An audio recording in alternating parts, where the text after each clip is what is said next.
Good evening, IPA members and friends. I'm sorry I couldn't be with you this evening. It seems too easily forgotten that people who know what it is to hire people, even thousands of Australians, also understand better than most what could prevent them from doing so. While I have many investment opportunities in a globalised economy, the place where I most want to create sustainable jobs is Australia. Yet others are increasingly feeling forced to make a different choice. West Perth, where my offices are, for instance, is filled with companies investing in low-cost, highly resourced Africa. Now the evidence is unarguable that Australia is indeed becoming too expensive and too uncompetitive to do export-orientated business. Businesses that must sell their product in the world economy at world market, not Australian prices.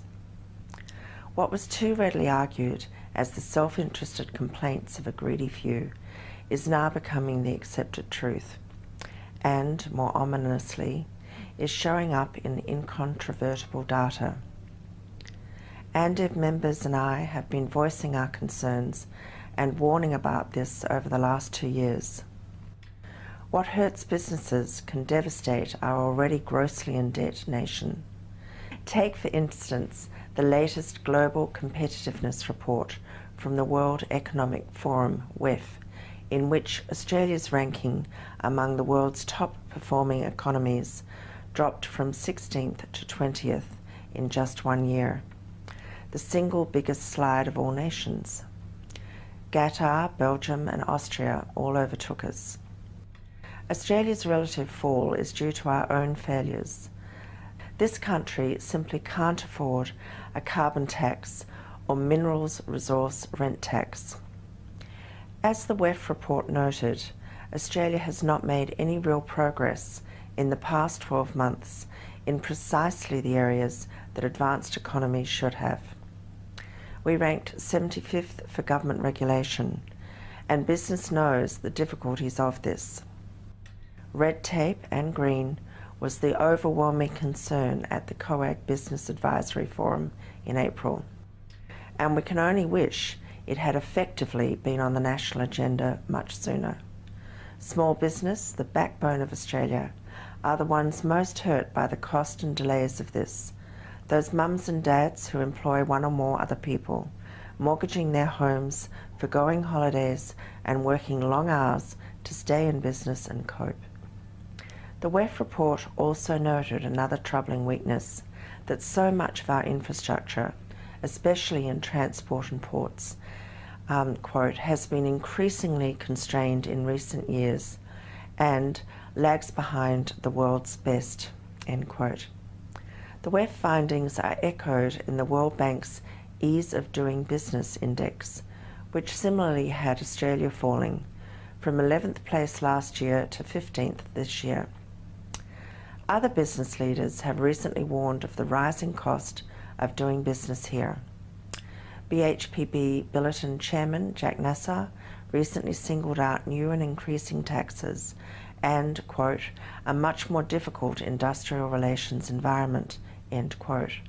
Add to that our productivity loss. As Reserve Bank Governor Glenn Stevens put it in mid-June, quote, productivity is the imperative to survive, end quote, especially as we are a high-wage country competing against low-wage ones.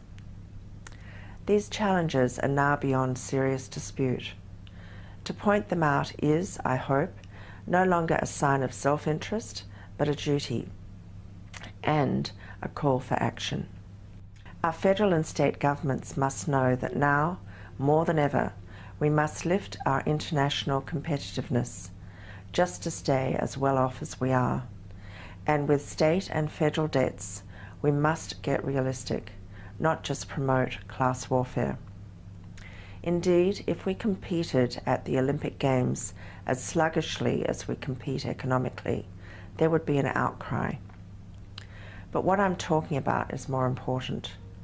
Yes, we are told there's no need to be gloomy, not yet, at least. After all, the mining states keep the nation's growth rate relatively high, and we have a huge investment pipeline. But we cannot ignore how dependent we now are on that pipeline. This pipeline is primarily, not only, supported by multinationals, and we should never forget that these multinationals are multinationals, with other investment opportunities offshore. Simply, we must compete successfully for these investments to go ahead. The Business Council of Australia's, BCA, recent report, Pipeline or Pipe Dream, reminds us of the danger of counting unhatched chickens. The BCA, like so many now, notes that our competitiveness is falling, especially in delivering major resource projects. Labour costs are typically 35% higher here than on the United States Gulf Coast, and they also can have lower labour costs still if they utilise illegal labour from Mexico and the South. The same high-cost problem is true when building schools, hospitals and shopping centres. We are becoming a high-cost and high-risk nation for investment. That pipeline is being squeezed and is becoming risky. Productivity problems, labour shortages and approval costs and delays are to blame. So it is heartening that we're finally moving from arguing about such things to realising we need to fix them. I'm pleased that the federal government has announced the first enterprise migration agreement for our major Roy Hill project in the Pilbara. Its details, however, are still to be finalised as I speak. Here is a potential agreement that won't only help businesses, but will help the nation. The 1,715 temporary skilled overseas workers for the remote, hot Pilbara are actually just a small fraction of the 100,000 such workers entering Australia each year. Moreover, they give us the guaranteed labour we need for a project that will give jobs to 6,700 Australians during construction and to more than 1,000 afterwards.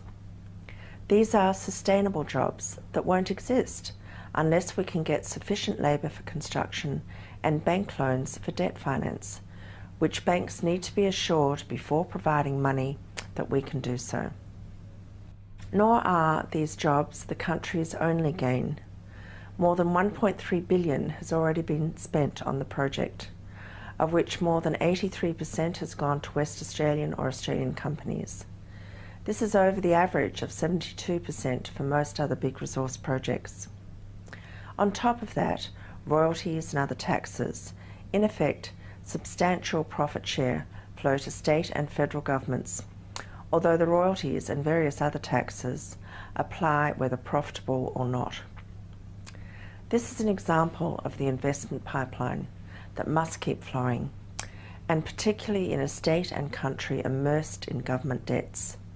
Business as usual will not do, not when West African competitors can offer our biggest customers an average capital cost for a tonne of iron ore that's $100 under the price offered by an emerging producer in the Pilbara.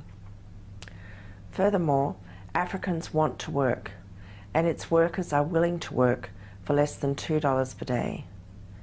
Such statistics make me worry for this country's future.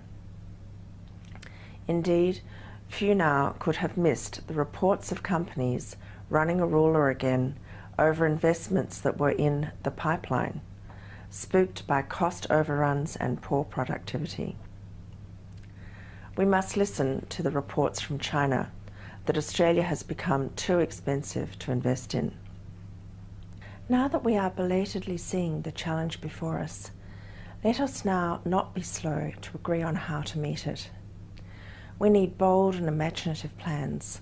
We need to revitalise our mineral-rich, defence-poor, people-poor north. We need to create a large special economic zone in our north, stretching across northern Queensland, northern West Australia and the Northern Territory.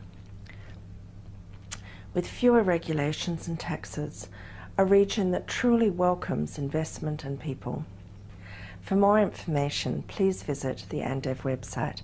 Thank you very much.